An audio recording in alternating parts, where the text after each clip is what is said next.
Fala, meus amores, JP Biologia Born aqui na área para falar sobre um assunto bem legal, bem interessante, bem relevante para os vestibulares tradicionais como o Enem, por exemplo, né? Tradicionais entre aspas, né? Porque o Enem, enfim, né? Não é tão tradicional assim. Vê só, é o seguinte, no Enem, há 2 anos atrás, se não me falha a memória, caiu questão sobre sistema sensorial. Então, há chances de cair no Enem questões sobre esse tipo de sistema, tá? Que é um sistema bem importante, bem interessante, que está integrado ao sistema nervoso, tá certo? Então, aqui, pessoal, nós temos um tipo de conteúdo de relevância que já caiu no Enem, sim, beleza? Sistema sensorial. Pessoal, é o seguinte, o sistema sensorial é o sistema responsável pelas percepções do ambiente. É através do sistema sensorial que a gente consegue perceber o ambiente à nossa volta. É por conta do sistema sensorial que você está conseguindo assistir essa aula agora. Ouvir e ver, tá? É por conta desse sistema sensorial que você consegue ter uma percepção, por exemplo, de tato, de paladar, de gustação, de olfato, tá certo? Visão, audição. Então, todas essas percepções do ambiente são determinadas pelo sistema sensorial, tá? Em que o sistema sensorial ele é composto basicamente por uma via de percepção, tá? Que engloba receptores que recebem estímulos do ambiente, tá? Uma via condutora, uma via nervosa condutora, tá certo? E envolve também uma via de interpretação, tá certo? Essa via receptora, os receptores são aqueles que recebem os estímulos do ambiente, como fotorreceptores, né, mecanorreceptores, termorreceptores, quimiorreceptores, tá?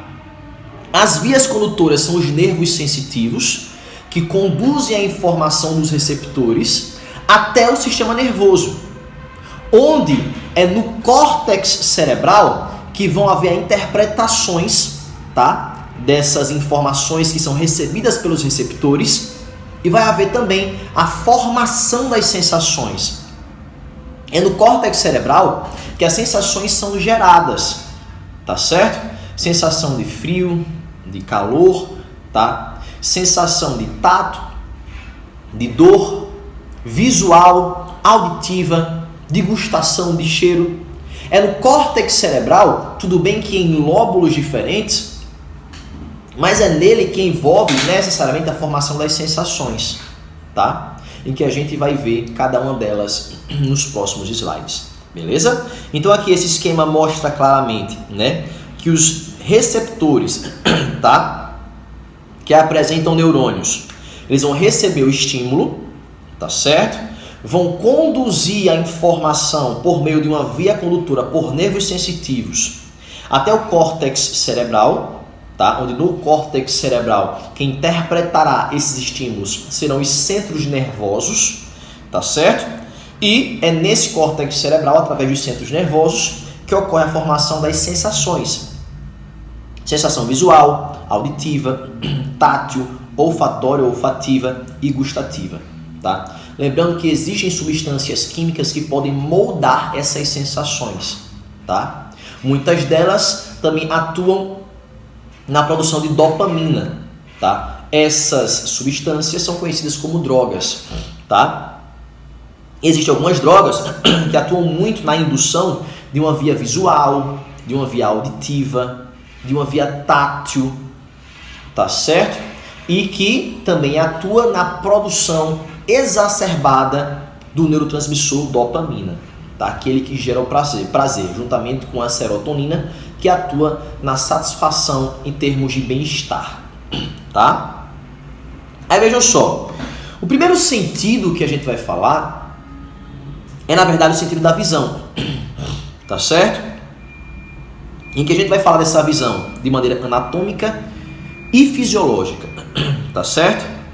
Os receptores visuais são os globos oculares, são os olhos, tá?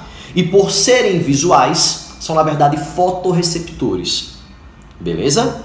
Eles ficam alocados em uma cavidade chamada de órbita, tá? Órbita ocular, né? É a órbita, a cavidade orbitária. Tá bom? Além disso, né, esse olho ele apresenta junto a ele estruturas acessórias, como músculos capazes de mover os olhos, pálpebras que protegem esses olhos, tá? Existe uma conjuntiva, né, uma mucosa conjuntiva, né, na órbita, na cavidade orbitária, tá certo? Que de certa forma auxilia na proteção, na nutrição dos tecidos aí do globo ocular, tá? E existe também as glândulas lacrimais, tá bom? Que hidratam, lubrificam os nossos globos oculares. Beleza? Em termos de estrutura, quais são as estruturas de um globo ocular?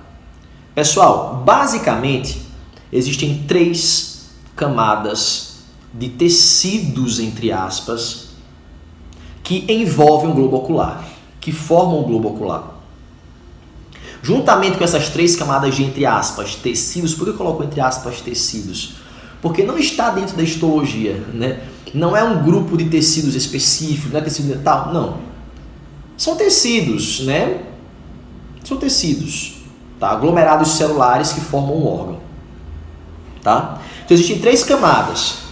A camada mais externa do olho, chamada de esclerótica, é o branco do olho, tem função de proteção. Camada intermediária, chamada de coroide, tá? Ela é altamente vascularizada, e tem função de nutrição e de oxigenação do olho, do globo ocular, tá certo? E a camada mais interna é a retina. Aí eu vou falar de cada uma dessas camadas, quanto às estruturas anexas a elas, tá certo? E o funcionamento delas. Primeiro de tudo, esclerótica, tá? A esclerótica, a camada mais externa, é o branco do olho, tá? Na parte anterior da esclerótica, a parte da frente do nosso olho, na esclerótica, há, na verdade, uma porção mais dilatada, ou seja, mais para fora, digamos assim, mas ao mesmo tempo que é mais para fora, ela é mais delgadazinha, é mais fina. Ela é chamada de córnea, é a parte anterior da esclerótica, tá? Já com relação ao coroide, a coroide, que é a camada intermediária, ela apresenta na sua porção anterior a íris, que é essa partezinha que dá cor aos nossos olhos, castanho, verde, azul, enfim, a íris, que é uma parte, né, que apresenta melanina, que tem cor, tem pigmentos, tá certo? E no meiozinho da íris do nosso olho tem uma cavidadezinha, um orifício que funciona servindo para ver a entrada da luz, tá? Serve para ver a entrada da luz, em que esse orifíciozinho, essa bolinha pretinha do olho, a menina dos olhos do olho de uma pessoa, ela é chamada de pupila.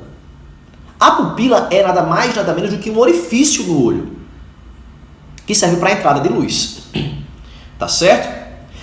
Essa pupila, ela está associada a uma musculatura lisa, que pode ser controlada pelo sistema nervoso autônomo, tá?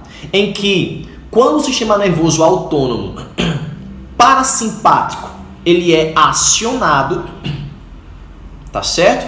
Essa pupila se contrai. Esse movimento de contração na pupila é chamado aí de miose. Lembra contração, miômeros, miócitos, né? Lembra de miose, contração, músculo, né? Então, quando a pupila se contrai, devido à ação do sistema nervoso autônomo parasimpático, tá certo? Esse movimento de contração é chamado de miose. Quando a pupila se dilata, ocorre, né, o acionamento do sistema nervoso autônomo simpático, tá certo? E esse movimento de dilatação da pupila é chamado de midríase. Então, a midríase é a dilatação da pupila, tá certo? Lembrando que, né, essa dilatação gerada pelo sistema nervoso simpático se deve devido à liberação de noradrenalina, tá? E a contração se deve à liberação de acetilcolina, tá certo? A contração, certo?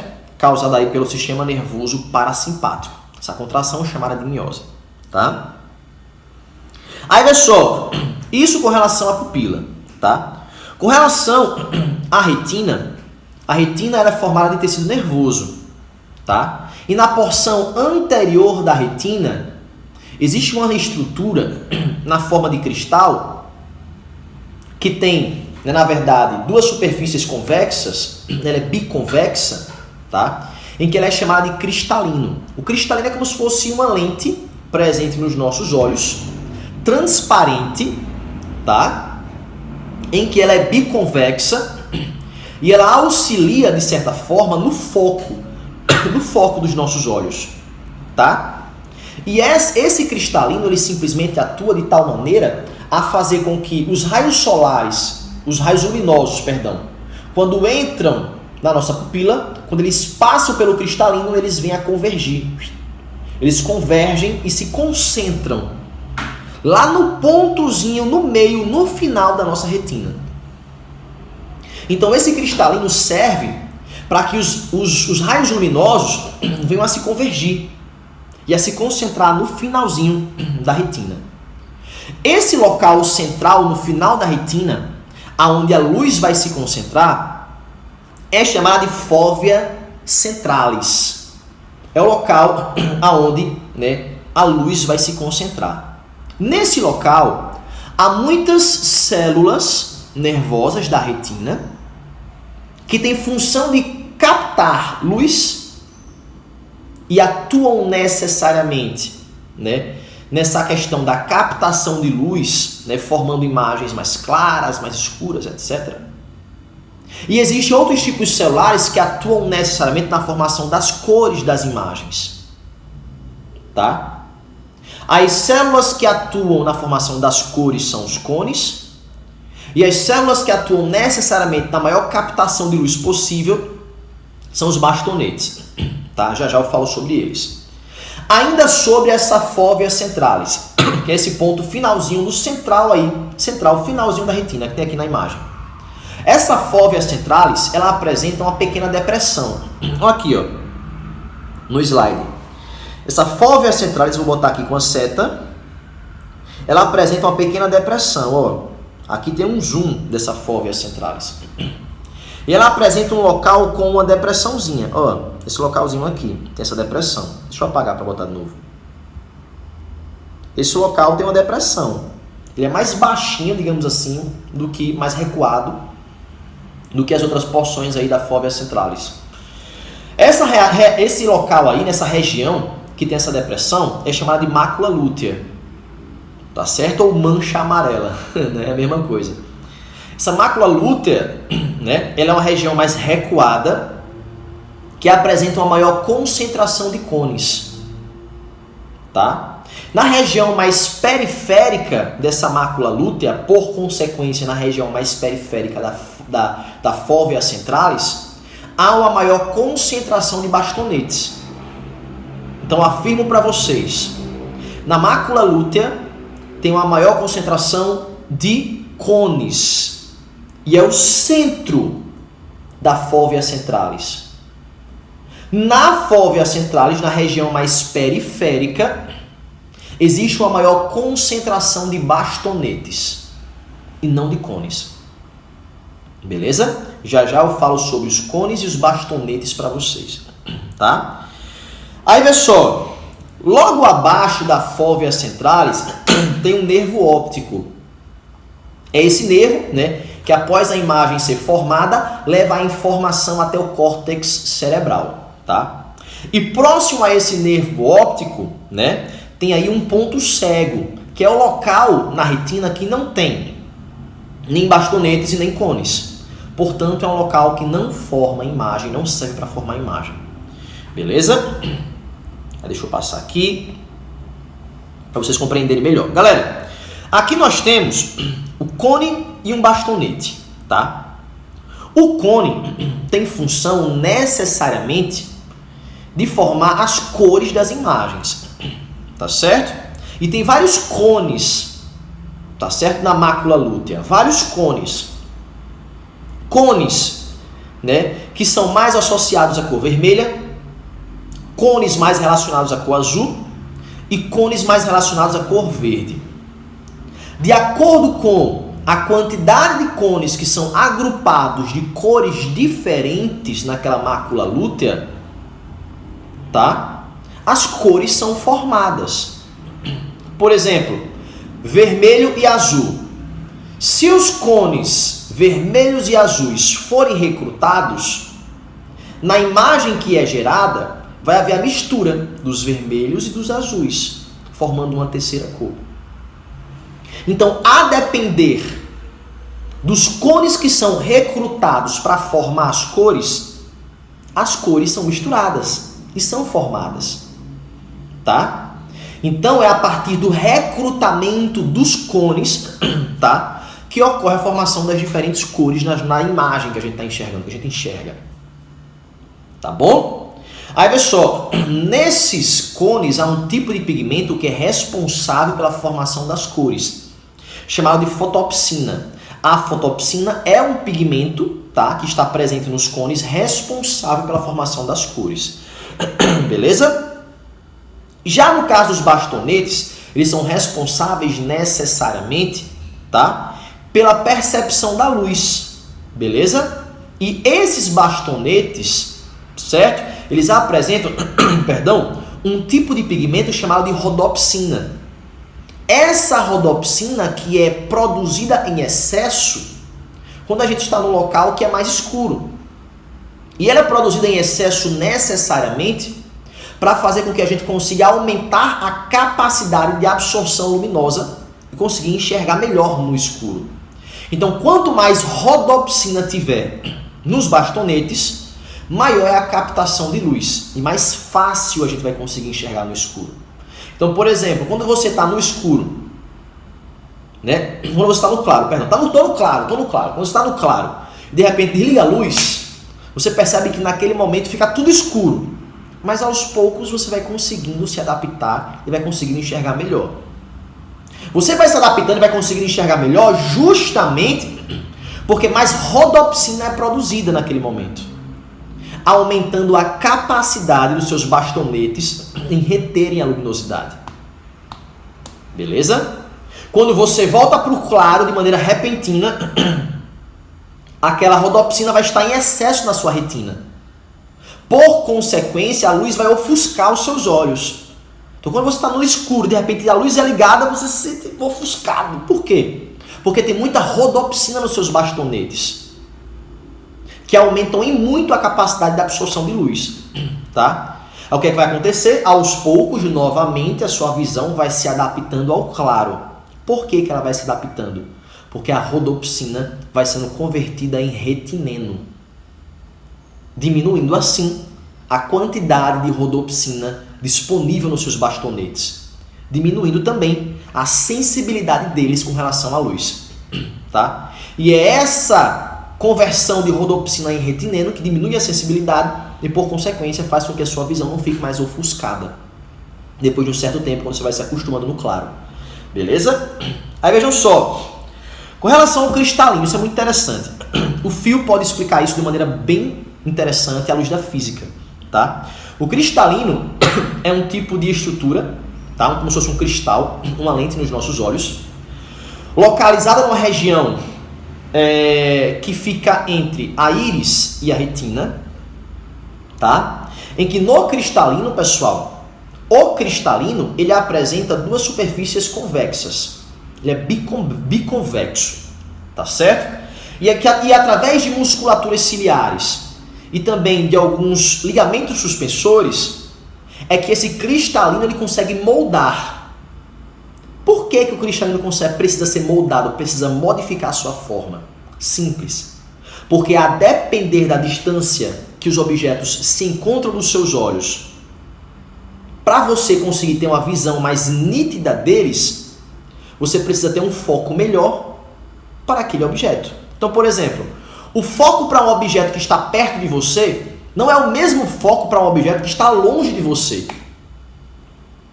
Para que esse foco mude e que você consiga observar esses dois objetos aí de maneira nítida, o cristalino precisa mudar o seu formato.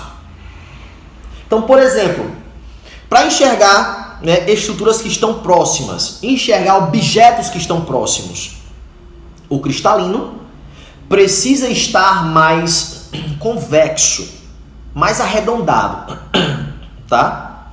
E para você enxergar objetos que estão distantes, o cristalino precisa estar mais delgado, né? Menos convexo. E quem molda esse cristalino, muda o formato dele, são músculos. Músculos ciliares e ligamentos suspensores. Tá certo? O que é que vai acontecer? Esse cristalino, pessoal, com o passar do tempo, ele pode, de certa forma, perder eficácia. As fibras do cristalino, com o passar do tempo, podem perder elasticidade. Em perdendo elasticidade, essa acomodação do cristalino se torna limitada. Em perdendo elasticidade, esse cristalino perde a capacidade de mudar de formato, o que vai interferir diretamente na capacidade de foco do indivíduo. Esse tipo de deficiência visual é chamado de presbiopia, que dificulta a visualização principalmente de objetos a curta distância. Tá certo? Isso se deve a uma diminuição da elasticidade do cristalino. Só que tem uma outra situação. Esse é um primeiro estágio com relação à idade quando vai se avançando. O segundo estágio, com relação a alterações que o cristalino sofre, é com relação à transparência desse cristalino. Com o passar do tempo, o nosso cristalino vai perdendo transparência, vai se tornando cada vez mais opaco. E essa opacidade do cristalino se deve a uma doença chamada de catarata.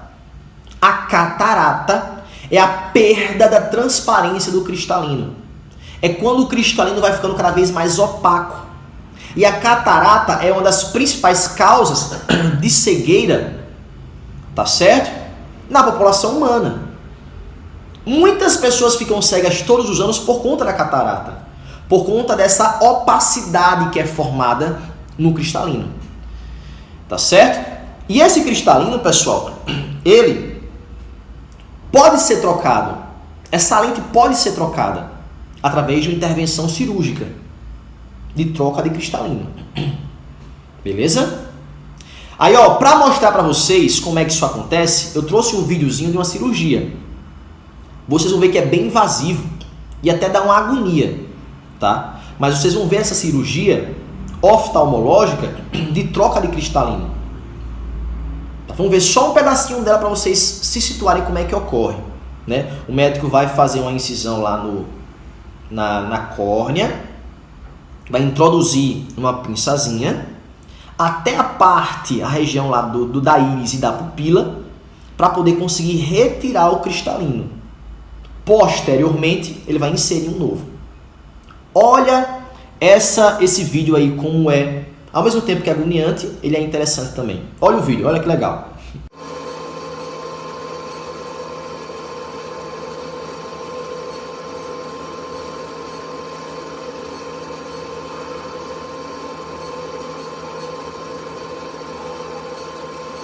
Massa, né? Show de bola.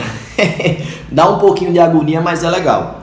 Aí, pessoal, só pra gente finalizar essa parte, nos nossos olhos também há um líquido, tá? Um líquido chamado de humor.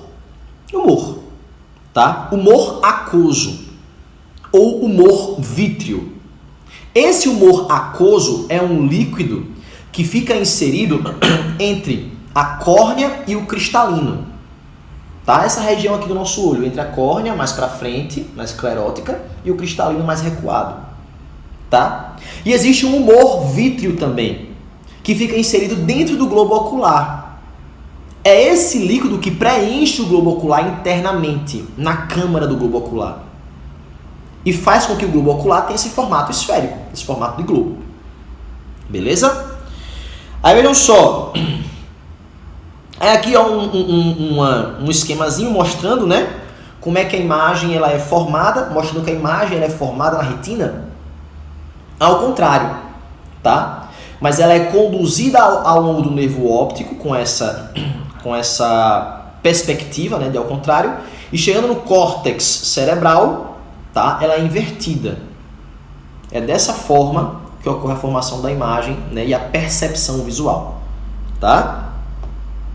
E aqui, pessoal, nós temos a audição, tá certo? A audição, tá, é um sentido, tá certo, de percepção de ondas sonoras, digamos assim, tá certo?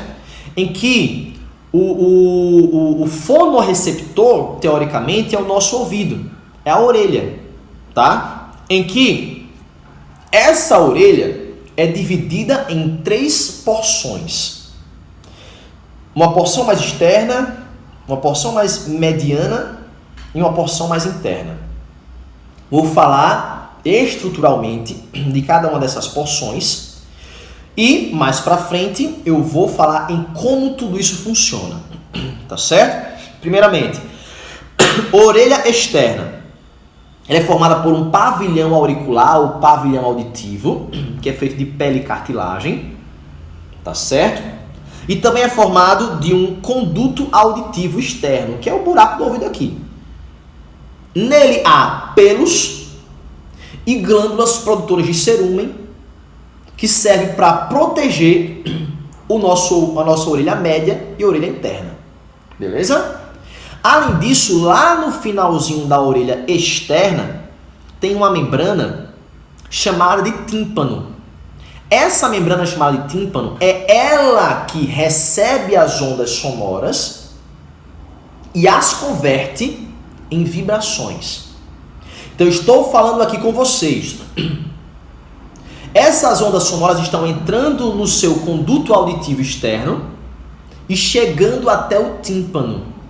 No tímpano, essas ondas sonoras são convertidas em vibrações mecânicas mesmo, tá? E para falar a verdade, todo som que a gente escuta, na verdade, é vibração. Vibração mesmo. Mecânica. O som entra pela nossa orelha externa, passa pelo conduto externo, chega até o tímpano. O tímpano vibra. E é essa vibração que é deflagrada ao longo do ouvido, da orelha média, interna, tá certo? Essa vibração passa para as células nervosas, tá certo? Essa informação é conduzida através do nervo auditivo e chega até o nosso córtex cerebral. E é interpretada como se fosse um som. Então, o som é uma sensação. Pra gente, fisicamente falando, né, são ondas sonoras e tal. O Phil pode explicar melhor para vocês. Mas o som em si é uma sensação. Beleza? Não é necessariamente aquilo que a gente capta. O que a gente capta são vibrações. E o que a gente acha que é som, na verdade, é uma sensação aqui, ó, na nossa cabeça. Pois é. Aí, pessoal, orelha média. A orelha média, pessoal, ela é uma caixa, tá? Localizada aqui necessariamente na cavidade do nosso osso temporal, da têmpora, aqui nessa região aqui, tá certo? Então tem uma caixa aqui, tá certo? Em que ela é cheia de ar. E nessa região há 3 ossículos.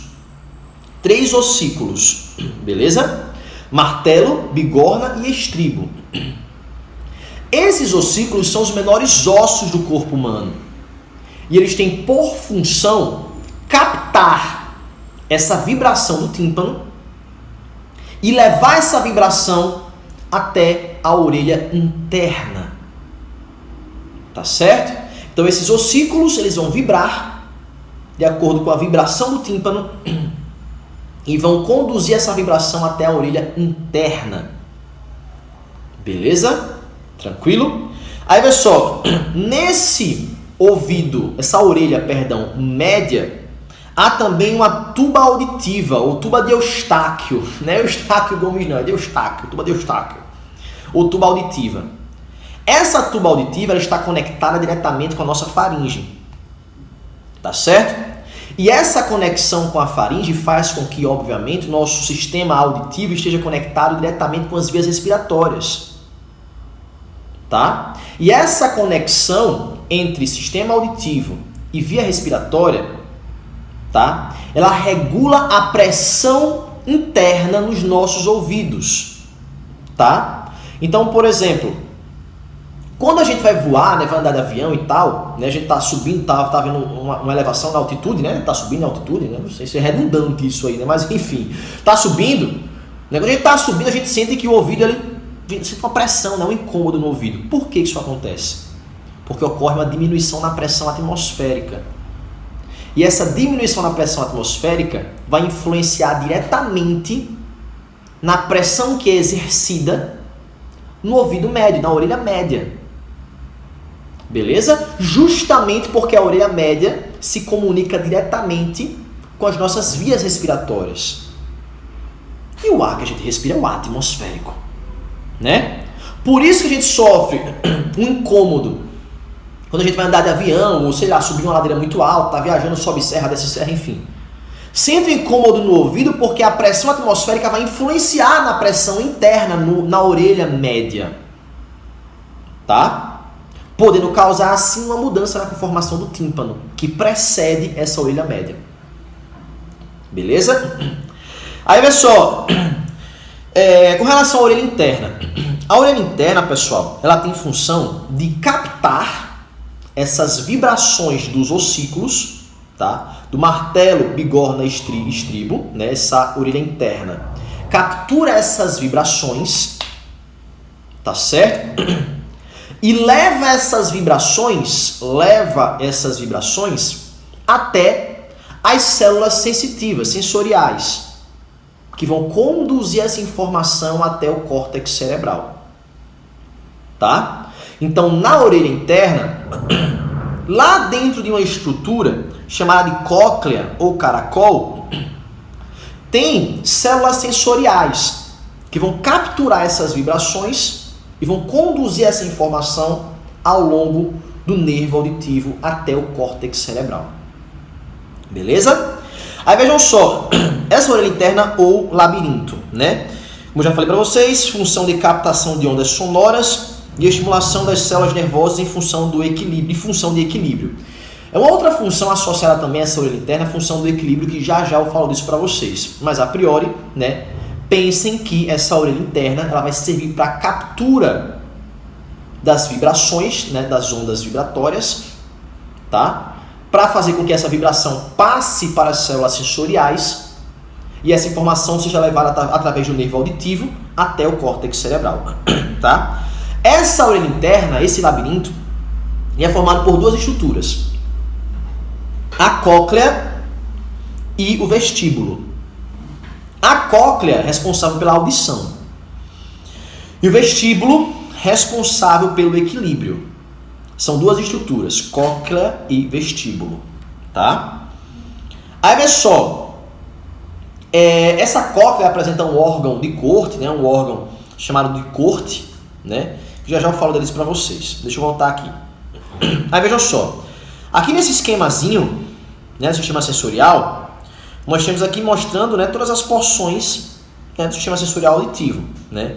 Aí tem aqui, ó, a parte da orelha externa vem até aqui. Orelha externa. Tá certo? Aí vou mudar de cor. Orelha média, perdão. É isso daqui. Orelha média. E vou mudar de cor em verde mais uma vez. E aqui nós temos a orelha interna. Tá? São as três porções, né, do sistema auditivo. Tá? Deixa eu apagar aqui para passar para o próximo slide. Aí vejam só. Primeiramente eu vou falar da função auditiva. Função auditiva, tá? Do nosso sistema sensorial auditivo. Depois eu falo da função de equilíbrio, tá certo? Aí vê só. Nessa orelha interna, existe a estrutura chamada de caracol, né? Ou simplesmente chamada de cóclea, né? Ou caracol, tá? E existe também a estrutura chamada de vestíbulo, beleza? Essa cóclea ou caracol, tá certo? Ela apresenta algumas características, tá certo? Uma delas é que nessa cóclea ou caracol, tá? Associado a ela existe uma membrana, chamada de membrana da janela oval. Não tá aqui na imagem, mas tem uma membrana. Membrana da janela oval, tá? Essa membrana da janela oval, ela fica entre os ossículos, né? Martelo, estribo e bigorna, tá? E o caracol, a cóclea, beleza? Tem essa membrana aí no meio, tá? Membrana da janela oval. Dentro dessa cóclea, né, ou do caracol, há algumas estruturas bem importantes, beleza? Que estruturas são essas? Aí vejam só. Existe nesse caracol, né, justamente a ampola, tá? Em que nessa ampola, pessoal, ela vai ter no seu interior alguns cristais chamados de otólitos ou estatocônicos. Já já eu falo sobre esses cristais que são muito importantes. E além desses cristais, dentro da cóclea ou do caracol, há um órgão muito importante, chamado de órgão de Corte. É nesse órgão de Corte que está dentro do caracol, dentro da cóclea, que tem as células sensoriais auditivas. Tá certo? Beleza?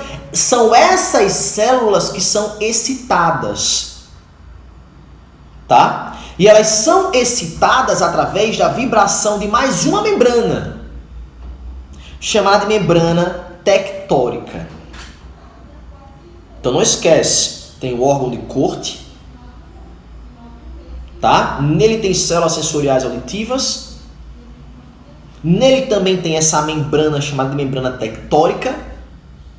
Dentro do caracol, da ampola necessariamente, tem os cristais, né? Os cristais, por exemplo, os otólitos, que são os principais. E fora da cóclea do caracol, entre a cóclea e os ossículos, tem uma outra membrana, chamada de membrana da janela oval. Ou seja, nós temos 3 membranas no sistema auditivo.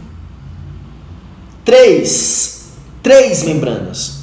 3, não esquece.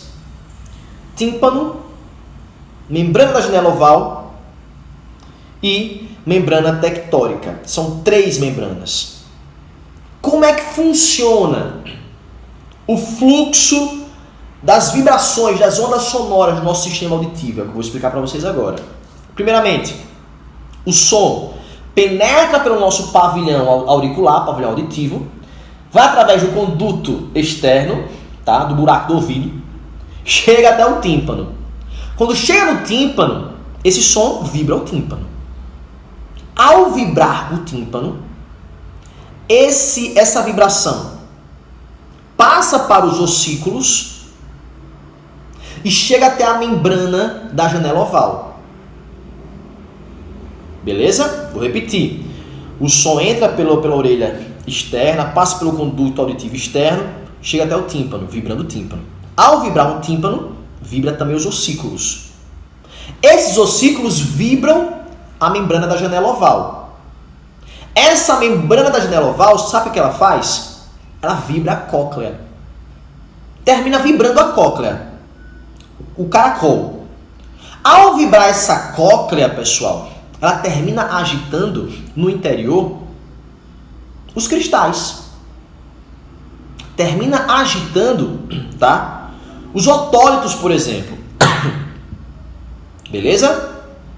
E ao vibrar, ao agitar esses otólitos, eles terminam esbarrando na terceira e última membrana do órgão de Corte.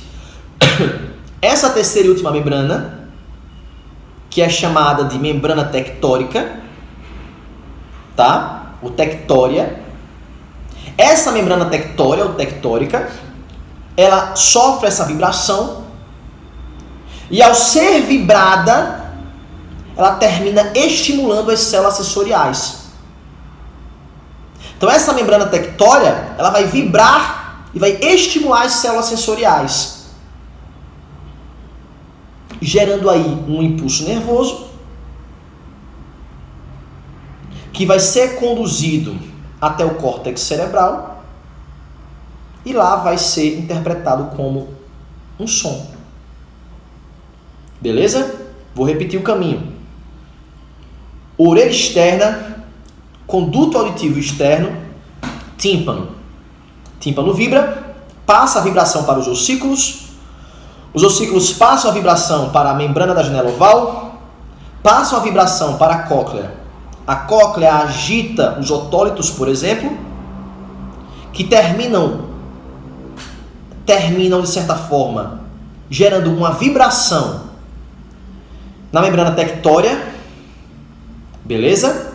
E essa vibração da membrana tectória termina estimulando as células nervosas, células sensoriais auditivas.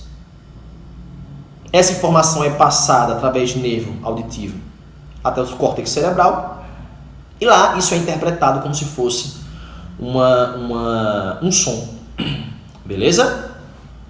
Massa? Então esse é o caminho do som. É assim que o som é formado na nossa cabeça. Certo? Aí com relação ao equilíbrio, pessoal, o vestíbulo, tá? É a parte, né, dessa orelha interna que é formada pelo sáculo e pelo utrículo, tá? Que é essa porção aqui mais mediana, ó, sáculo e utrículo, tá certo? Em que dentro vai ter uma endolinfa, tá certo? E essa endolinfa, quando ela é de certa forma agitada, tá? Células ciliares internas nessa estrutura terminam sendo estimuladas, tá certo? Isso é levado até o nosso córtex cerebral e é interpretado como sendo um posicionamento no ambiente. Então, quando a gente mexe a cabeça, ocorre a agitação dessa endolinfa, que termina estimulando essas células ciliadas, essas células nervosas, que é interpretado internamente como sendo um posicionamento no ambiente. Beleza? Deixa eu apagar aqui para a gente dar continuidade, tá? Aí, pessoal, agora com relação ao olfato. Galera, o olfato é um órgão de quimiopercepção, tá? Quando a gente sente um cheiro, nosso olfato está capturando partículas químicas suspensas no ar, tá certo? E como é que ele vai funcionar? Simples. Internamente, na mucosa olfativa, mucosa olfatória, tá? Nós temos várias células sensoriais, tá? Várias células sensoriais, tá? Em que são, na verdade, neurônios de fato, em que nos dendritos desses neurônios há várias ramificações, como se fossem pelos mesmo, tá certo? E quando as partículas químicas são inaladas e chegam até esses pelos, a informação é capturada sobre a partícula química, através dos dendritos dessas células sensoriais. Beleza? Essa informação é levada pelos axônios desses neurônios até o bulbo olfatório, ou olfativo é a mesma coisa, tá? E do bulbo olfativo ou olfatório, através do nervo olfativo, essa informação é passada para outra região do córtex cerebral. Isso é interpretado como se fosse um cheiro. Tá certo? Aí, pessoal, quanto mais células nervosas sensoriais na mucosa olfativa o indivíduo tiver, maior a capacidade olfatória ele vai ter. Cães, por exemplo, apresentam muitas dessas células nervosas. Muitas. Nós temos uma quantidade mais reduzida. Tá certo? Então é assim que acontece, tá? Nós temos aí algumas estruturas, né? Como, por exemplo, nariz, né? As narinas, as fossas nasais, tá? A mucosa respiratória, em que apresenta essas células sensoriais. Tudo isso associado, né, a esse sistema de quimiopercepção, digamos assim, no ambiente. Beleza? Com relação agora à gustação. Galera, a gustação também é um órgão quimiorreceptor, também é um órgão de quimiopercepção, em que esse órgão de quimiopercepção, tá? As partículas químicas, elas são interpretadas como um sabor, tá certo? E muitas vezes, pessoal, há uma interação entre os dois órgãos quimiorreceptores do nosso corpo, olfatório e gustativo, tá? Não sei se vocês já perceberam, mas algumas vezes, quando a gente sente o cheiro de algo, um cheiro forte, a gente termina sentindo um pouco do gosto. Ou às vezes, quando a gente se alimenta de algo que tem um gosto forte, principalmente aquelas pastilhas, House, por exemplo, isso afeta diretamente o nosso olfato. O cheiro é muito forte. Mesmo chupando, a gente sente o cheiro. Por quê? Porque ambos os órgãos são comunicantes por conta da nossa via respiratória, tá? E os dois órgãos são órgãos quimiorreceptores. Então pode haver essa interação entre os dois sentidos, certo? Aí, pessoal, as partículas químicas são percebidas no órgão, no sistema, de gustação, através de corpúsculos gustativos ou botões gustativos, tá? Que são pequenos receptores de partículas químicas da gustação, né? Do sistema gustativo, tá? Em que esses botões gustativos estão presentes em proeminências presentes na nossa língua, por exemplo, maior parte da nossa língua, em que essas proeminências são chamadas de papilas gustativas ou papilas linguais. Então é nas papilas gustativas ou linguais que se encontram os botões gustativos. Tá certo? E é exatamente nas fendas existentes entre as papilas que estão os botões gustativos, tá? E essas papilas podem ser basicamente de 3 tipos. Tem as papilas caliciformes, que tem um formato mais de cálice, tá? Que estão dispostas em uma região chamada de V lingual, em uma quantidade de 6 a 13 papilas grandes, tá? Existem as papilas fungiformes, que tem um formato aí de fungo, de cogumelo, por exemplo, tá certo? Que distribuem por toda a superfície da língua e pelas laterais também, tá? E tem as papilas filiformes, que tem um formato mais fininho, que estão dispostas ao longo de toda a nossa língua também, tá certo? Com relação aos locais onde os sabores são sentidos, tá? O amargo é mais sentido na região, né, das papilas caliciformes, né, do V lingual, tá? Já o azedo, ele é sentido nas laterais, só que na parte mais posterior, tá? Mais posterior. Nessas regiões das papilas laterais, há mais necessariamente papilas fungiformes. Portanto, a maior quantidade de papilas fungiformes são elas em que, de certa forma, elas capturam as partículas químicas que são percebidas pelas laterais da nossa língua, tá? Já na parte mais anterior da lateral da nossa língua, ocorre a percepção do salgado, tá? Na ponta, a percepção do doce, tá certo? E ao longo de toda a nossa extensão lingual, na língua, ocorre o que a gente chama de umami. Umami é como se fosse um sabor, mas não é um sabor. Pessoal, como é que a gente sabe que um gosto ele é prazeroso ou não pra gente? Como é que a gente sabe que algo é gostoso ou não? Né? Como é que a gente sabe? Simples. Por conta de uma sensação gustativa chamada de umami. Beleza? O umami, pessoal, ele é um sabor que mais na verdade é como se fosse uma sensação de algo saboroso. Umami do japonês, se não me falha a memória, significa sabor. Tá? E esse umami, né, se dá principalmente por conta da percepção do glutamato. Existem receptores glutamaérgicos nos botões gustativos associados ao umami, em que, pessoal, esse umami é ele que gera a percepção de algo saboroso no nosso cérebro, tá? Então, quando, né, o umami, o sabor umami é deflagrado, é que a gente sente que algo é saboroso, tá? Então, por exemplo, sei lá, eu gosto de leite moça com farinha láctea. Quando eu consumo, né, eu sinto bastante umami, porque eu sinto algo saboroso. Umami é como se fosse uma sensação de sabor, algo prazeroso e saboroso. É isso. Beleza? Aí vejam só. E por último, nós temos aí o tato, tá? O tato, pessoal, ele é, na verdade, percebido, tá? Através de receptores táteis presentes na nossa pele, nos nossos ossos, nos nossos órgãos, nas vísceras, em que esses receptores táteis podem ser encapsulados ou livres, não capsulados. Beleza?